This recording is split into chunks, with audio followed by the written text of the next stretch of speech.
I didn't know my name was being used as insurance. I thought it was love. Linda Morgan had always believed that a quiet marriage was a stable one. There were no slammed doors in their house, no shouting matches that spilled into the driveway, no dramatic ultimatums thrown across the dinner table. For years, that absence of conflict felt like proof that everything was fine. She and her husband moved through life with practiced efficiency. Mornings followed a routine. Evenings settled into predictable calm. Conversations were polite, brief, and functional. Nothing appeared broken. And because nothing appeared broken, Linda told herself there was nothing to fix. She was in her early 60s now, old enough to believe that peace mattered more than passion. Stability mattered more than curiosity. She had watched enough marriages fall apart to know how rare quiet could be. So she treated it as something precious, something to protect. His husband worked in international sales. His role came with constant travel, late-night calls, and a calendar that never truly belonged to the household. Linda adjusted without complaint. She had learned long ago that his work came first, and she had reorganized her life accordingly. She kept her own career steady but flexible. She chose roles that allowed her to be present without being demanding. She turned down promotions that would require relocation. She framed these choices as practical, even generous. At the time, they felt mutual. Looking back, she would recognize the difference between compromise and quiet disappearance. But at the time, she did not see it. The changes came slowly, too slowly to feel alarming. First, there were documents she was asked to sign without explanation. Not contracts exactly, forms, acknowledgments, things that seemed administrative. He would slide them across the counter while speaking about something else, as if the paperwork itself did not deserve attention.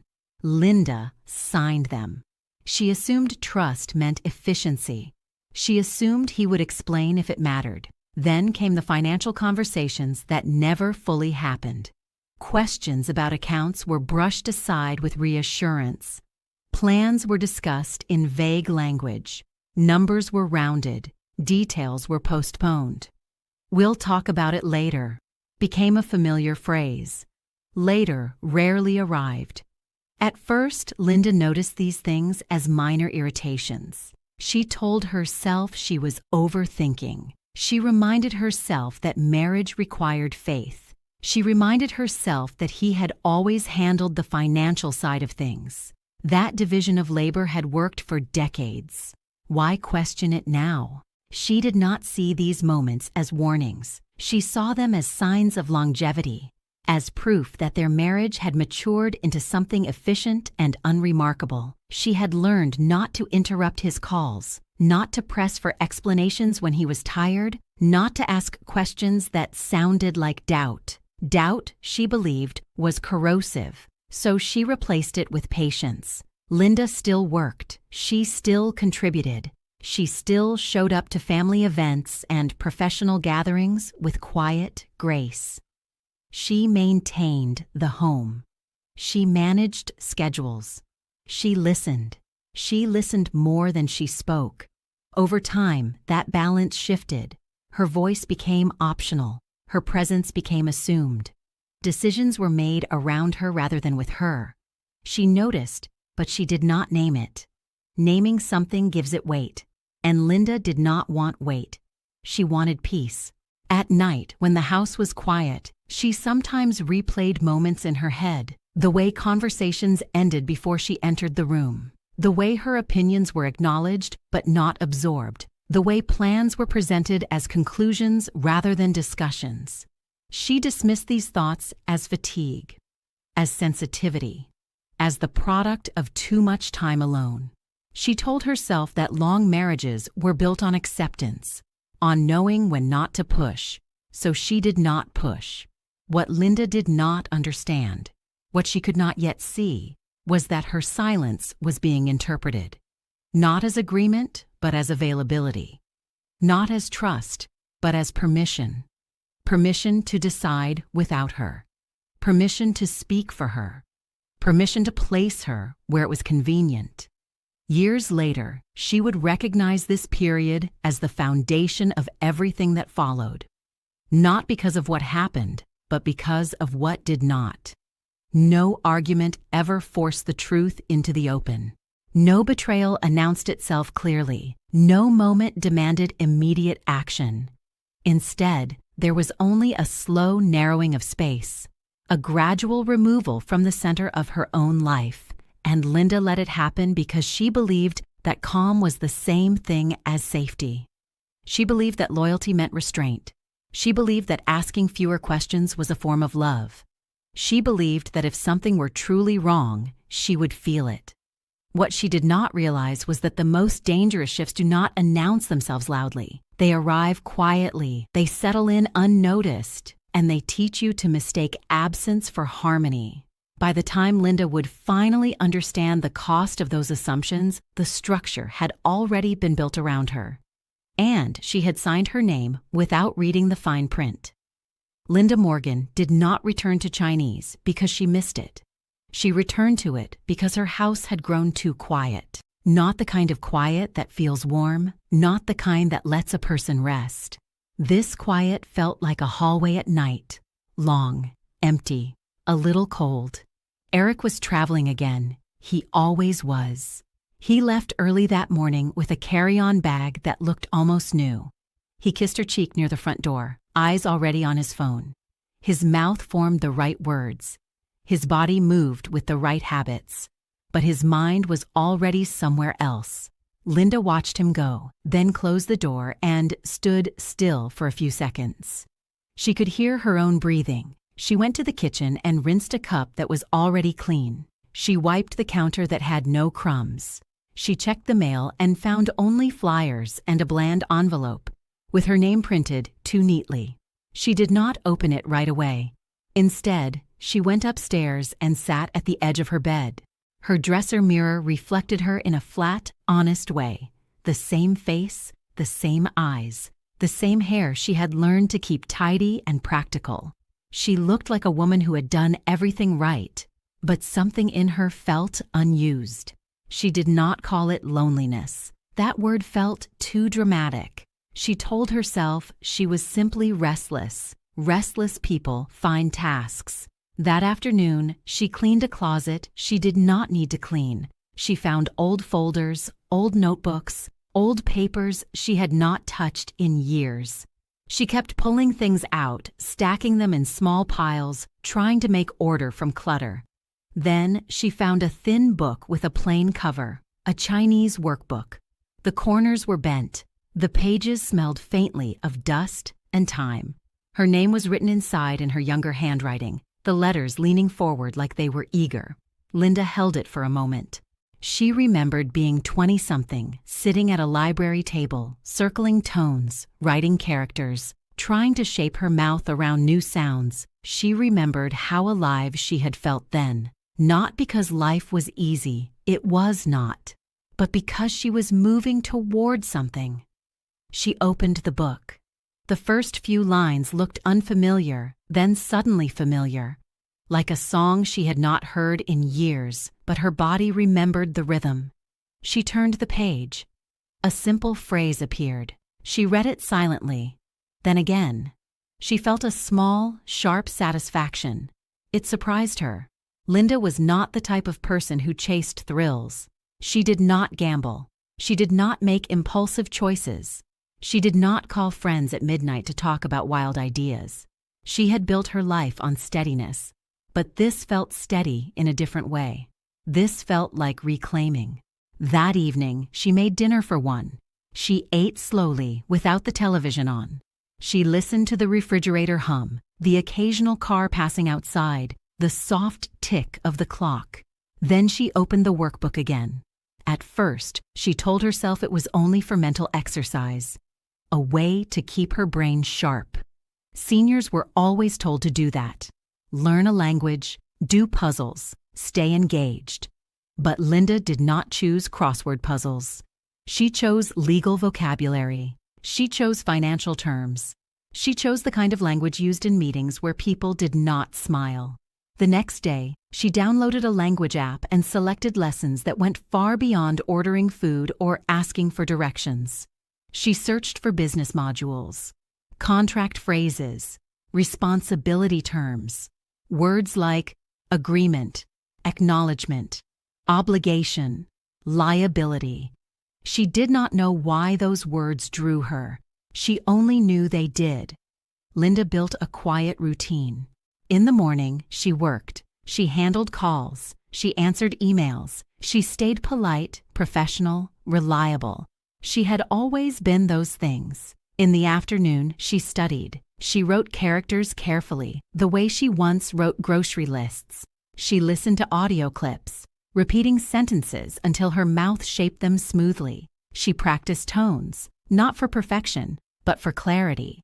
She did not want to sound fluent. She wanted to understand, and she wanted to be understood. At night, she reviewed. She made small flashcards and kept them in a drawer. She did not leave them on the kitchen table. She did not want Eric to see, not because she was ashamed, because she did not want commentary. Eric had a way of reacting to her interests like they were cute. Nice, he would say. Good for you. That tone, light, casual, a little dismissive. She did not want that tone touching this, so she kept it private. When Eric called from a hotel room, she kept her voice neutral. She asked about his flight. She asked if he had eaten. She did not mention the workbook. She did not mention the lessons. She listened. Eric spoke quickly. He complained about delays. He joked about people who did not move fast enough. He mentioned meetings and numbers and deadlines. Then he said something that made Linda's hand tighten around the phone. He spoke about an upcoming deal, a large one. He spoke about overseas partners. He spoke about how important it was. His voice carried excitement, but also irritation, like he was juggling too many pieces and did not want any of them to fall. Linda asked one simple question. What kind of paperwork is involved? There was a pause, not long, but noticeable. Then Eric laughed. Don't worry about that. It's handled. Handled. That word landed strangely. Linda did not argue. She did not push. She said, okay, the way she always did. But after she hung up, she sat very still. Her mind returned to those documents he had asked her to sign, the way he had made it casual, the way he had placed a pen in her hand before her questions could form. A thought slid in quietly. What exactly had she agreed to? Linda did not panic. She did not spiral. She did something else. She studied harder. She added new phrases to her cards. I have not authorized this. I have not reviewed these terms. I do not accept responsibility. She practiced saying them out loud, softly, in her bedroom when the house was empty. The words felt foreign at first, not because of the language, because of the stance. Linda had spent years smoothing situations over. She had spent years making herself easy to live with. She had learned to offer support without needing credit. Now she was practicing the language of boundaries. It felt almost rude, but it also felt clean. One afternoon, her phone buzzed with a message from Eric. A short note. He would be home late the next day. He had to entertain partners. Linda read it twice. Partners. She looked at her workbook, then at the language app, then back at his message. A strange thing happened. Instead of feeling excluded, she felt alert, like a light had clicked on behind her eyes. She opened a new lesson. This one focused on negotiation. Simple lines, clear terms, no poetic language, just meaning. She listened. She repeated. She understood. And as the words sharpened in her mind, something else sharpened too. Her sense of herself. Not as someone's wife, not as the quiet partner. As a person with a mind, a person who could learn, a person who could notice, a person who could act. Linda did not tell anyone what she was doing, not her coworkers, not her friends, not even the friend she trusted most. She wanted this to be hers first, something she built without permission. She did not yet understand what she was preparing for, but she trusted the feeling that this would matter. Because for the first time in a long time, Linda did not feel like she was waiting for life to happen. She felt like she was getting ready, and that quiet readiness began to change the way she moved through her own home. She stood straighter. She listened more carefully. She noticed what she had once ignored. And when Eric finally walked through the door the next night, tired and distracted, Linda looked at him with the same calm expression she always wore. He saw nothing different. But something in Linda had shifted. She had reopened a door inside herself. She had stepped through it, and she was not going back. Eric told Linda about the dinner 3 days in advance. Not as a discussion, as a decision. He stood in the kitchen while she rinsed vegetables at the sink. He spoke casually, like the plan had already passed through every necessary approval. "We have a dinner coming up," he said. "Overseas partners." Linda nodded, waiting. "They value family presence," he continued. "It looks good. Looks good." The phrase landed with a dull weight. He did not ask if she was available. He did not ask if she wanted to go. He spoke as if a role had already been assigned. Linda turned off the water and dried her hands slowly. "When is it?" she asked. "Friday," Eric replied. "High-end place. Business casual, but polished." She noticed the instructions before the invitation. Then he added, almost as an afterthought, "You don't need to talk much. Just be yourself." Just be yourself. Linda had heard that phrase for years. It usually meant, stay pleasant, stay quiet, don't complicate things. She gave a small nod. Eric leaned against the counter, scrolling through his phone. He looked relieved, as if one more task had been checked off. "There's one thing," he said, still not looking at her. "If they ask about your background." Linda waited. "Just keep it simple," he said. "Say you used to help with some trade-related work. Nothing too detailed." Nothing too detailed. Linda felt something tighten behind her ribs. She had spent years shaping her career carefully. She had coordinated cross-border logistics, handled overseas clients, solved problems that arrived in her inbox at dawn. Her work was not impressive to brag about, but it was real. And now, in one sentence, it was being folded into something small and harmless. "Why?" she asked. Eric finally looked up. "Why what? Why should I keep it vague?" He sighed, as if she were missing something obvious. "It just makes things smoother," he said. "They don't need the full picture." Smoother. Linda studied his face. His expression was calm, reasonable. The expression of someone who believed he was being considerate. But there was calculation in it too. She could feel it. He was not protecting her. He was positioning her. Linda glanced at the calendar on the wall. Friday was open. It always was. Her schedule had been built around his for years. "Okay," she said. The word tasted flat.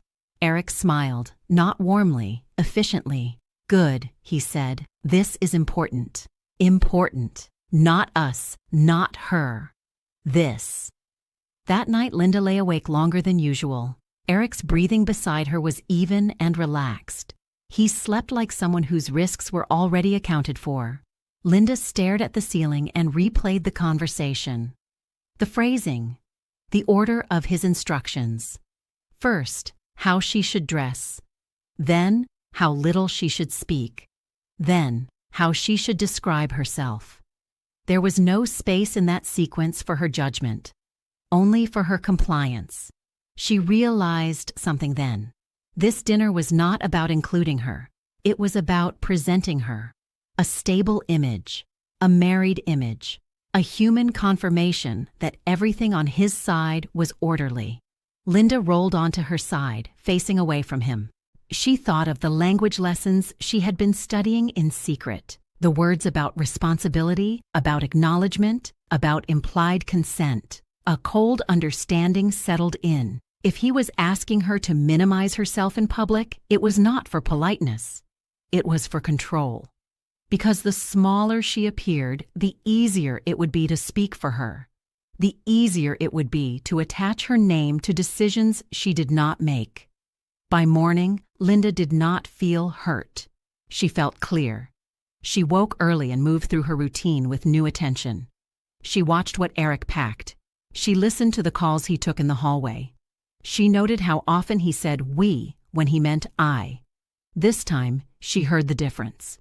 When he left for work, he kissed her cheek and said, "Thanks for doing this." Doing this, not coming with me, not being there, doing this. Linda smiled back. She did not correct him. She did not explain herself. She simply let the phrase settle where it belonged, because she understood something now that she had not before. She was not being invited. She was being placed. And once a person understands that, silence stops being passive. It becomes deliberate. It becomes watchful. It becomes a form of resistance. The restaurant was louder than Linda expected, not in volume, but in motion. Servers moved with practiced speed. Glasses clinked. Chairs slid across polished floors. Conversations overlapped in soft, confident tones. The kind of place where no one rushed because time had already been priced in. Eric walked a step ahead of her, shoulders squared, posture alert. He moved like someone who believed the evening belonged to him. Linda followed, measured and calm. The host led them to a long table already set for 4. Heavy silverware, crisp linen, low lighting designed to flatter without revealing too much. 2 men stood as they approached. Eric smiled broadly and extended his hand. His voice shifted into a polished register Linda recognized instantly. The one he used when he wanted to appear both friendly and decisive. Introductions were exchanged. English at first. Brief, controlled. Linda offered a small smile, nodding at the right moments. She said very little. No one expected her to say more. They sat. Menus opened. Water was poured. Then, as naturally as a door closing, the conversation switched. Chinese. The shift was smooth, unannounced, final. Linda kept her expression neutral. She had prepared for this. She had known it would happen. Still, the moment carried weight. Eric did not look at her when he spoke. He addressed the men across the table, hands open, voice steady. He spoke of timelines, of deliverables, of growth. Linda listened. She listened the way she always had, fully. But this time, listening meant something different.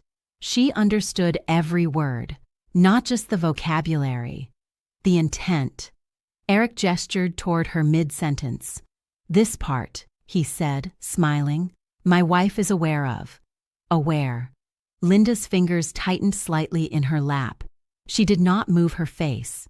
The man across from her nodded, his eyes flicking briefly in her direction. Eric continued. "We've discussed it," he added. "She understands how things are structured on our side." Discussed, understood. Linda felt the structure take shape in real time. She was being named, not as a contributor, not as a decision maker, but as a witness. A silent one. A witness carries weight without control. The server returned to take orders. Eric ordered confidently for himself. He glanced at Linda. "She'll have the same," he said. Linda nodded. The conversation resumed.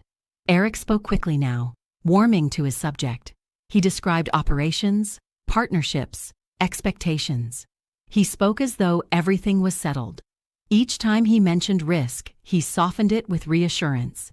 Each time responsibility appeared, he widened it. He gestured toward Linda again.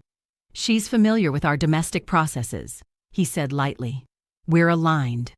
Aligned. The word echoed.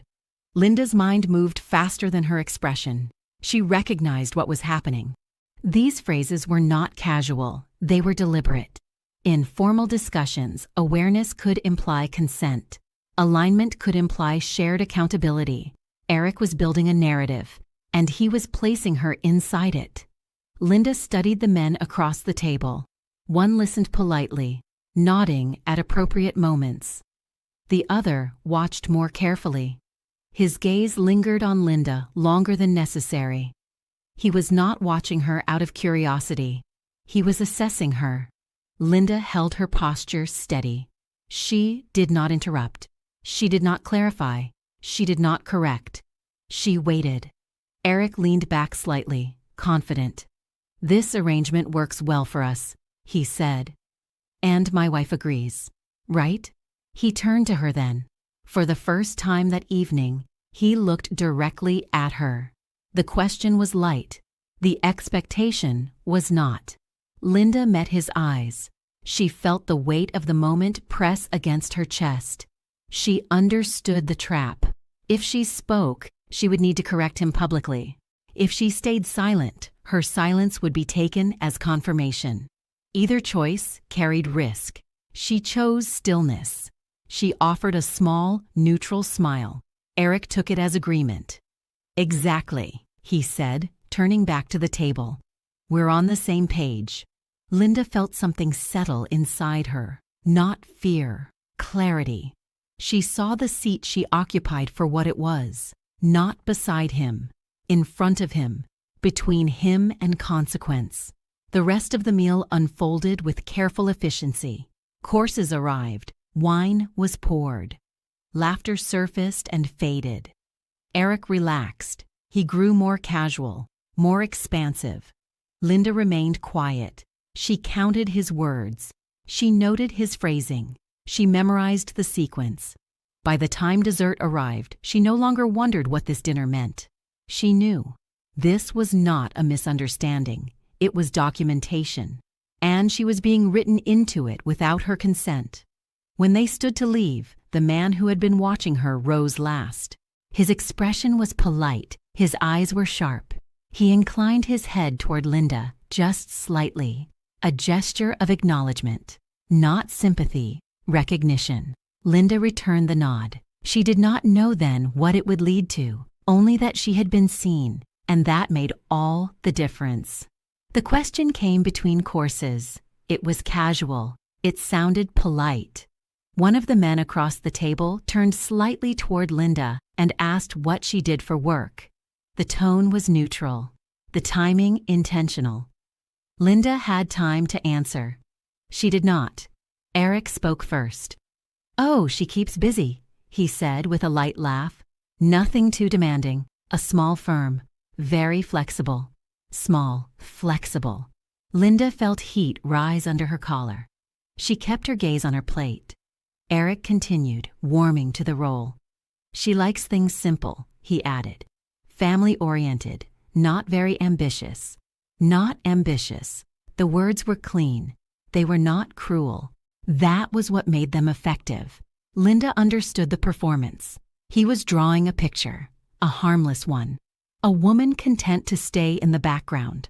Someone who did not complicate decisions. The man nodded politely. Then Eric did something worse. "In any case," he said, waving his hand lightly, "she's aware of how this works.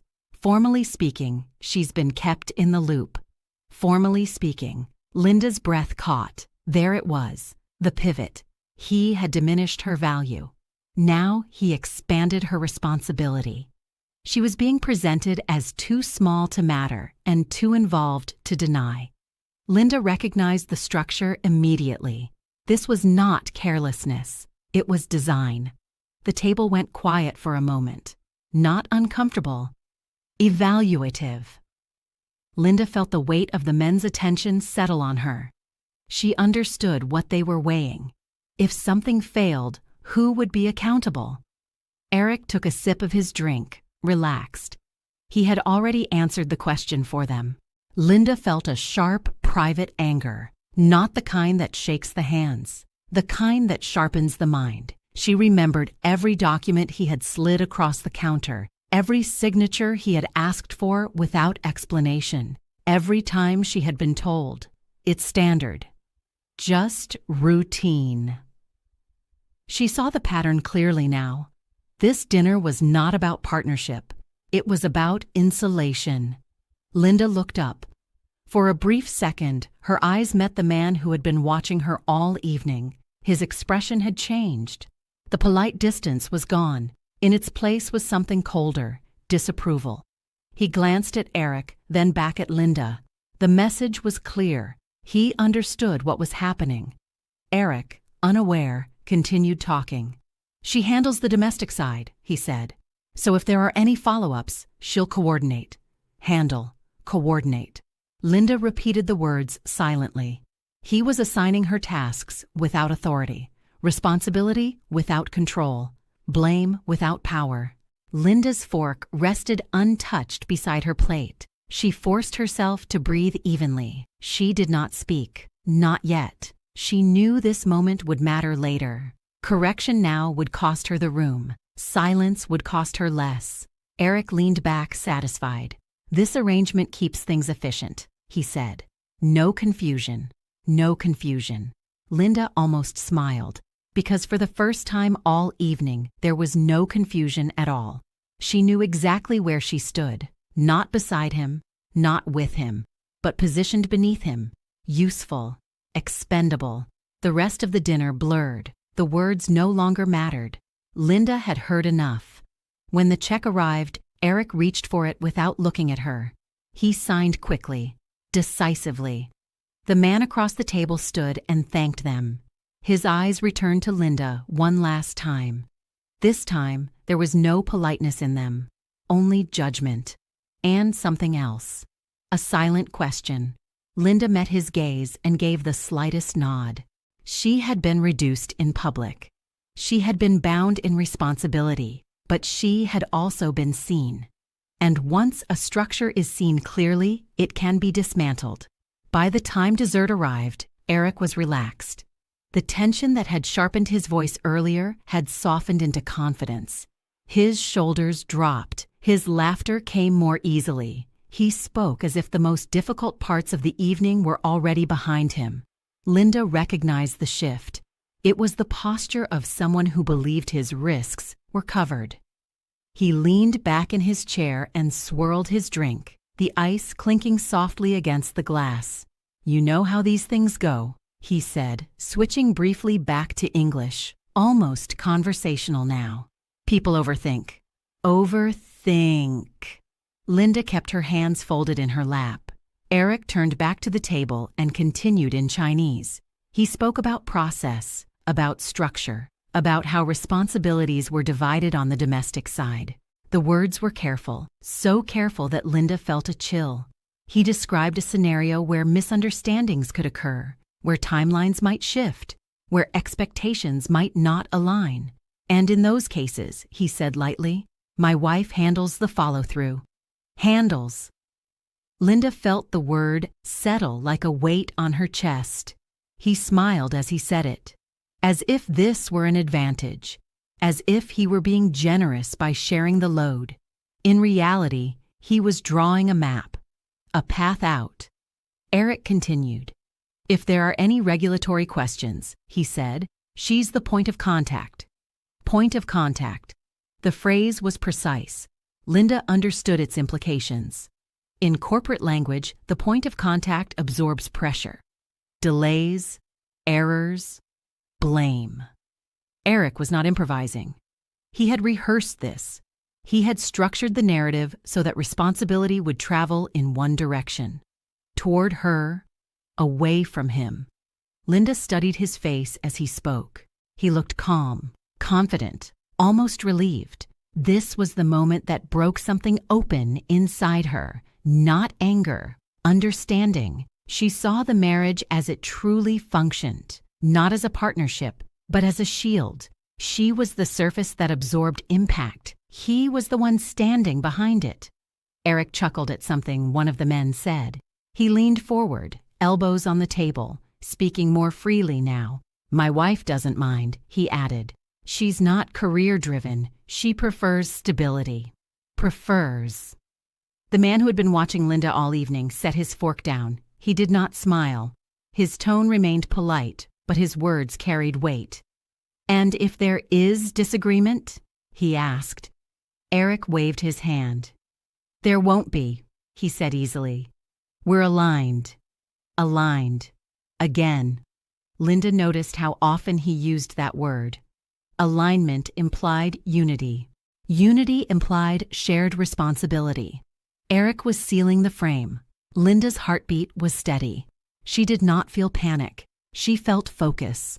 This was no longer about hurt feelings or disrespect. This was about liability. She understood something essential in that moment. He was not planning to stand beside her if things went wrong. He was planning to stand behind her. Let her take the hit. Let her explain. Let her answer questions. He would remain clean. The check arrived. As they stood to leave, Eric placed a light hand on Linda's back. The gesture was subtle, possessive, as if guiding her forward, as if positioning her for what came next. Linda walked with him toward the exit. Her face remained composed. Inside, she was already moving ahead, planning, reordering, separating emotion from action.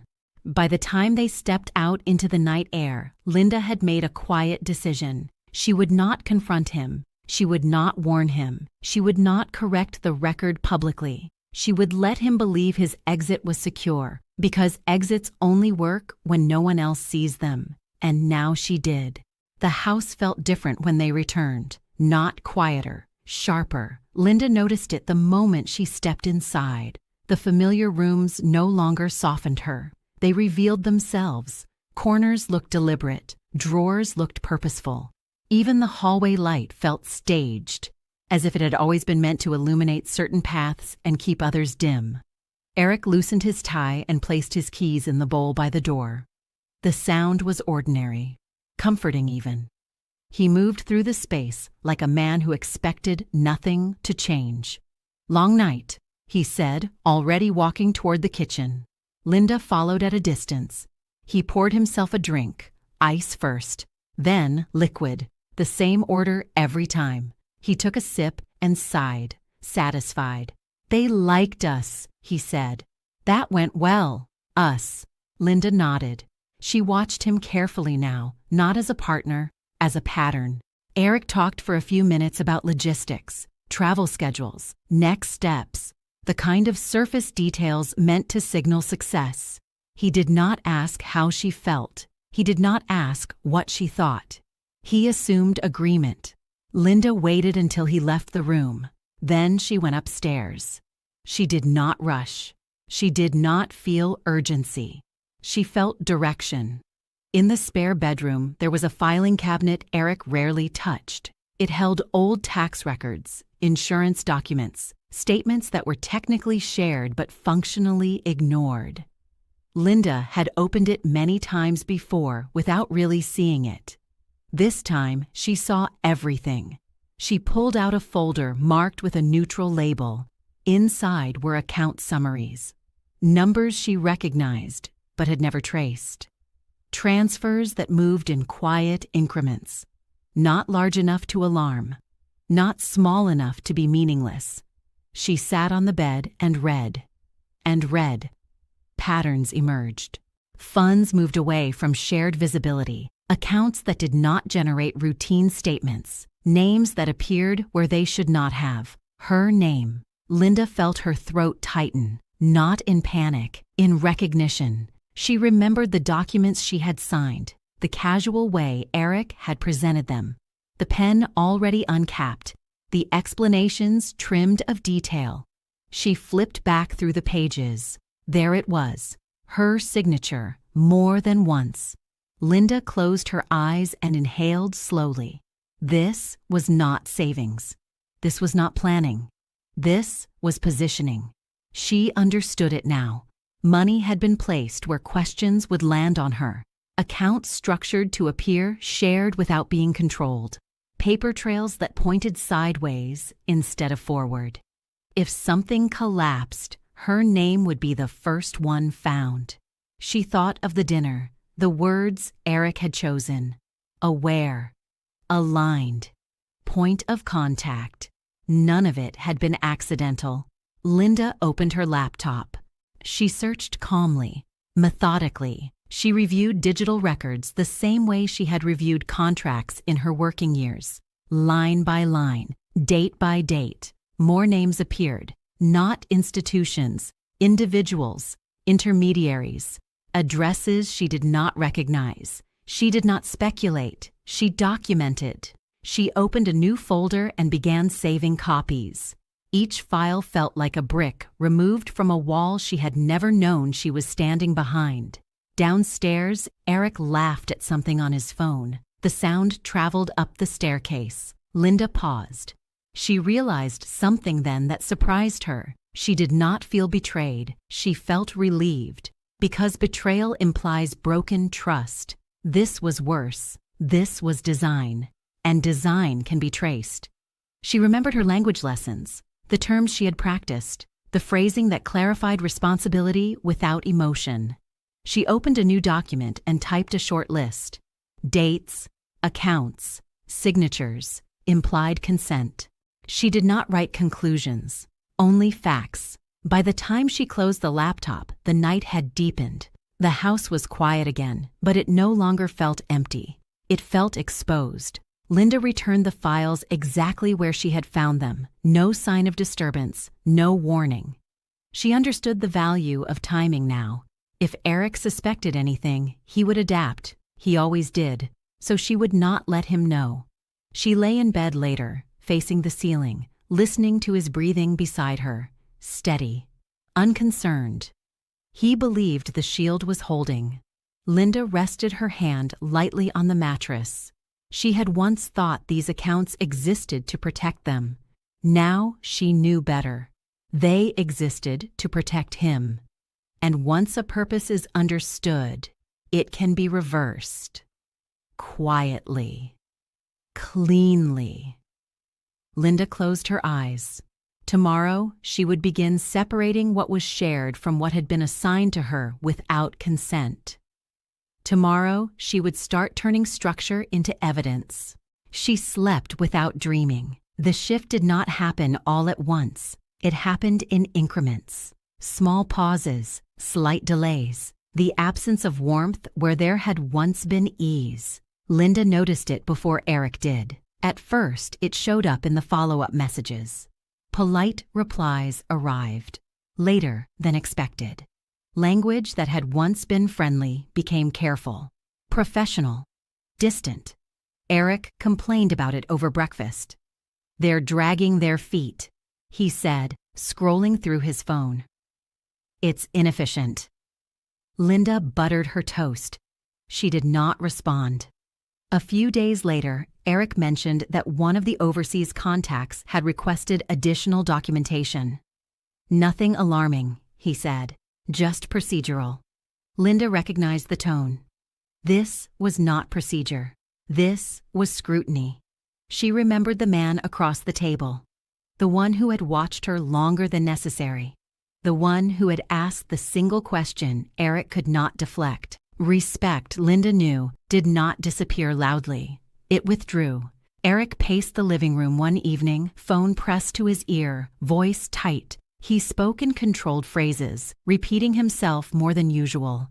"Yes, of course, I understand," he said. "That won't be an issue." When he hung up, he exhaled sharply. "They're being overly cautious," he said. "It's unnecessary." Unnecessary. Linda looked up from her book. "Why do you think that is?" she asked. "Different business culture," he said. "They like to slow things down." Linda nodded. She did not argue. That night, she opened her laptop again. She reviewed the notes she had taken, the documents she had copied, the phrases she had practiced. She thought about timing and about intention. Then she did something deliberate. She wrote an email. Not long, not emotional.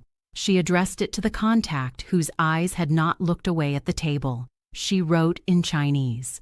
The tone was respectful, clear, precise. She identified herself without embellishment. She stated her relationship without leaning on it. Then she clarified one essential point. She had not authorized any agreements discussed at the dinner. She had not reviewed or approved the structures referenced.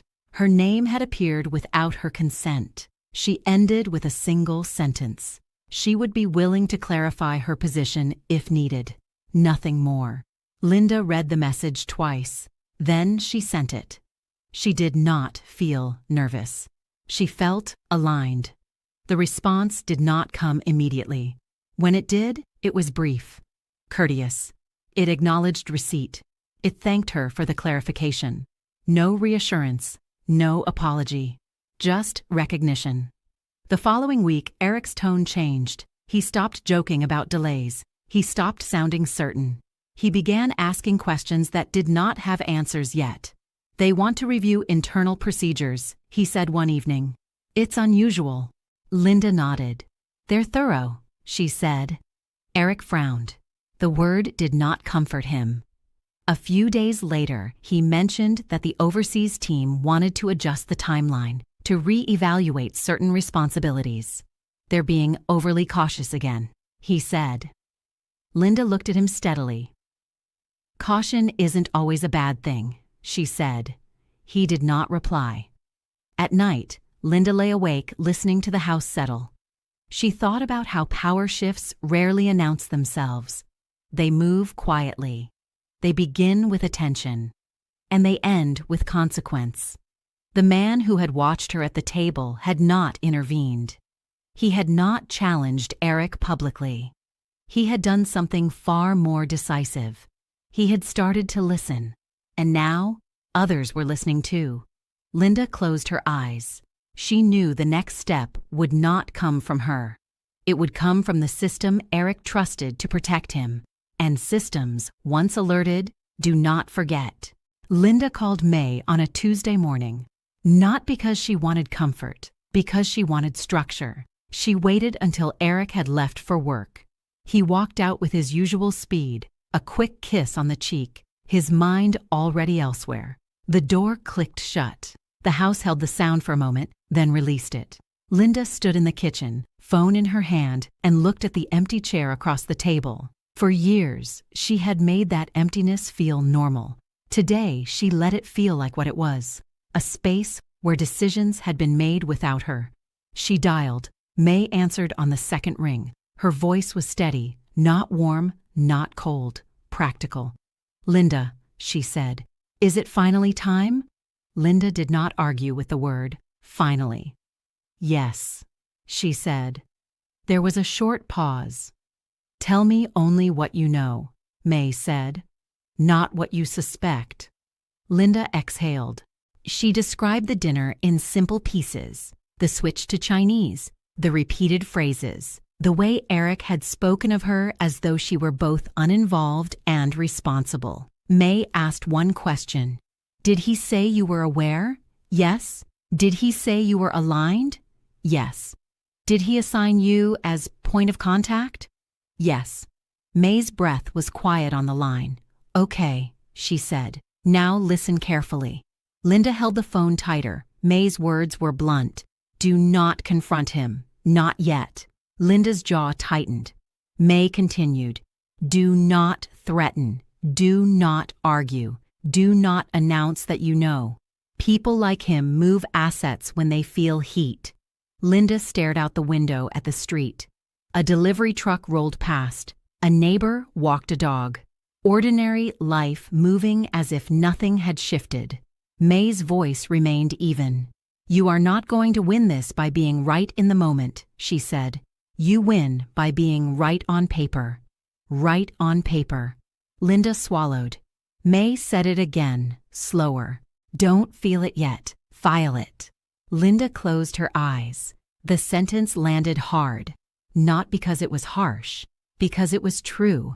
Linda had spent her life being reasonable. She had avoided conflict by staying calm. She had believed calmness was strength. May was offering her a different kind of strength. A colder one. A safer one. "Here's what we do," May said. "We build a timeline." Linda picked up a pen and paper. May spoke in steps. "Write down dates. The dinner. The documents he asked you to sign. Any account statements you can access. Any emails. Any messages. any text notes that show you were kept out of decisions." Linda wrote quickly. Her handwriting stayed neat. Her hand did not shake. May continued. "Then we pull records.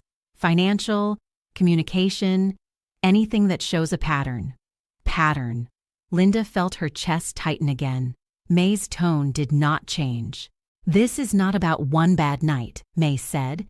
"This is about structure. If he used your name as cover, we prove it." Linda looked down at her notes. Cover. That was the word. She had been cover. May paused. "Tell me something," she said. "Do you have copies?" Linda hesitated. "Yes," she said.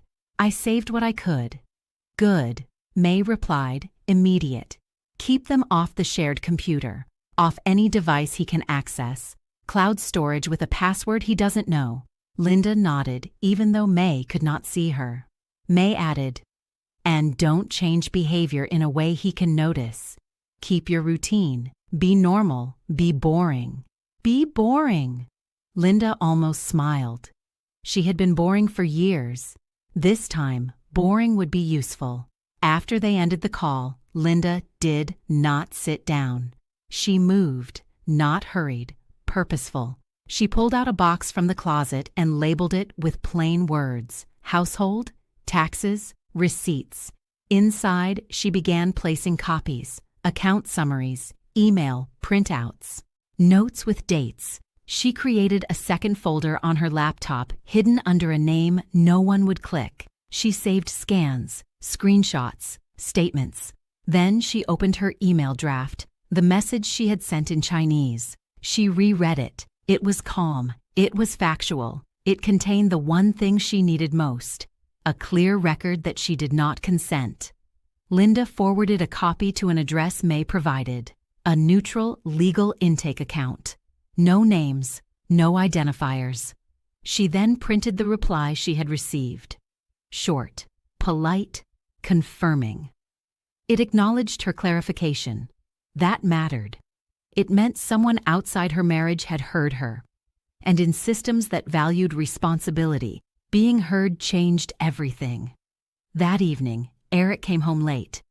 He looked tired. His smile was thinner. He kissed Linda's cheek and went straight to the kitchen. "Long day," he said. Linda poured him water. "Eat something," she said, gentle. Eric sighed. "They're asking for more review," he muttered. "It's annoying." Linda nodded. "What kind of review?" she asked. Eric waved a hand. "Internal checks," he said. "Nothing serious. Nothing serious." Linda kept her face soft. She asked one more question. "Do they need anything from me?" Eric looked up sharply. For a brief second, something flickered behind his eyes. Suspicion. Then he smiled. "No," he said quickly. "Not yet. Not yet." Linda heard the words as if they had been spoken in bright light. Not yet meant there could be. Not yet meant he was still planning. Linda set a plate in front of him. "Okay," she said. Her voice was calm. Her hands were steady. Her heart was steady. She was no longer reacting. She was documenting. Later that night, when Eric fell asleep, Linda got out of bed and went to the small desk in the guest room. She opened her notebook. She wrote the date. She wrote what he had said. She wrote the exact phrases. Then she closed the notebook and placed it back in the box. She returned to bed. She lay down beside him. And for the first time since the dinner, Linda felt something like peace. Not the old peace, not the peace of ignoring, a new kind, the peace of knowing, the peace of having a plan. Silence was no longer something that happened to her. Silence was something she used. The first notice did not arrive at the house. It arrived at Eric's office. Linda knew something had shifted when he came home earlier than usual on a Thursday afternoon. His steps were faster. His jacket remained on. He did not go straight to the kitchen. He stood in the living room as if the furniture had been rearranged while he was gone. "They've paused the process," he said. Paused. The word was meant to sound temporary. Linda set down the dish towel and waited. They want to review internal responsibility assignments, Eric continued. Just to be thorough. Thorough. Linda nodded. That sounds reasonable, she said. Eric looked at her sharply. For a moment, it seemed he might ask something. Instead, he exhaled and ran a hand through his hair. It's inconvenient, he said. But it'll pass. It would not. Over the next weeks, the changes multiplied. Requests arrived in writing. Clarifications were required. Questions were asked that could not be deflected with confidence or charm. Eric began spending evenings on his laptop, speaking less, frowning more. His calls grew shorter. His tone lost its certainty.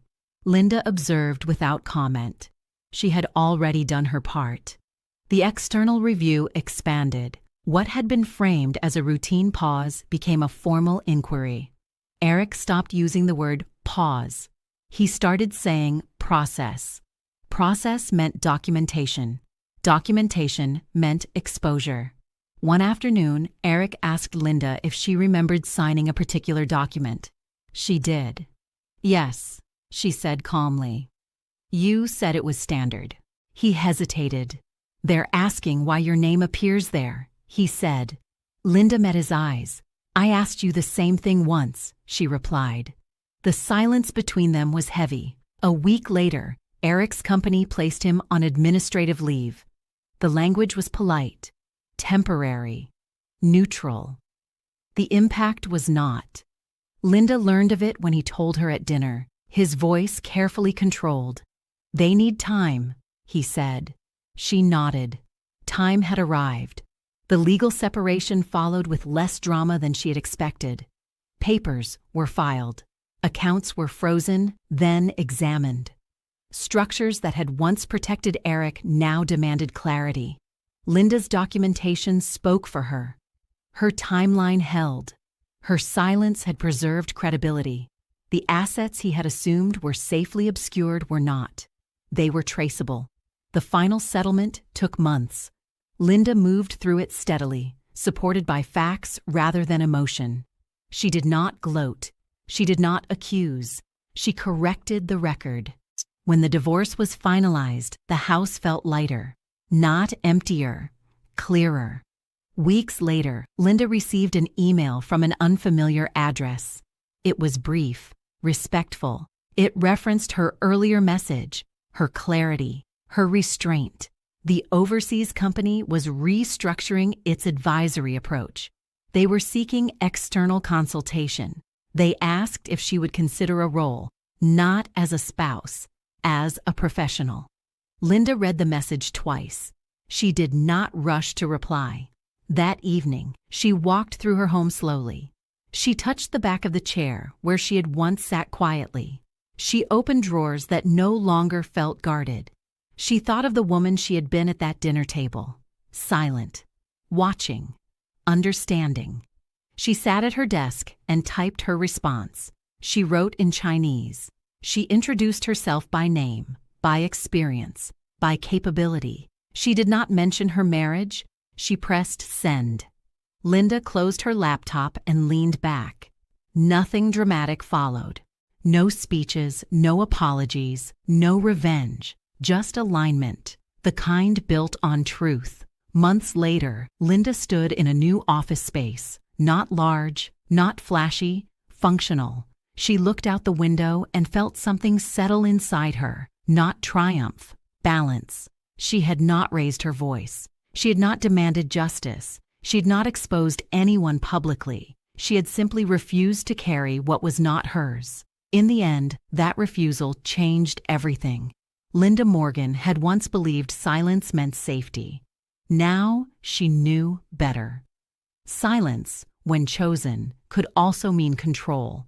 And control, when grounded in truth, could quietly flip the entire board. Linda did not destroy him. She did something far worse. She stepped aside. And when the questions came, when responsibility was demanded, when signatures were examined, there was nowhere left for him to hide. Because for the first time in their marriage, Linda did not protect him. she protected the truth.